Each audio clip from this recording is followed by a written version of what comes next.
Welcome to Kenton's videos. Enjoy the video. In this video, I will explain how to make orchids bloom more flowers. First, let's talk about light. Orchids thrive in bright, indirect light, needing at least 6 hours daily. A south or east-facing window is often perfect.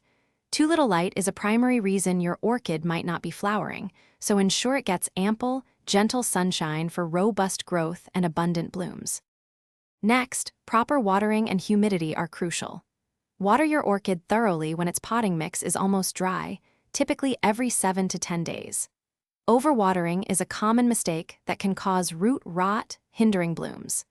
Aim to maintain humidity levels between 50 and 70%, which you can achieve with a humidity tray or a room humidifier for a happy plant.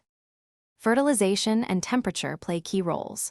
Feed your orchid with a balanced orchid fertilizer every 2 to 4 weeks during its active growing phase, using a diluted solution, perhaps 1/4 strength.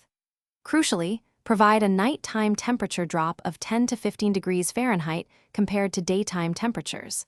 This temperature fluctuation often triggers the plant to produce new flower spikes. Finally, consider pruning and repotting. Once a flower spike has finished blooming, prune it back to encourage new growth and potentially more flowers. Repot your orchid every 1 to 2 years into fresh, well-draining orchid-specific potting media. Healthy, vigorous roots are absolutely essential for your orchid to consistently produce abundant and beautiful blooms year after year. Thanks for watching. Consider subscribing if we helped you.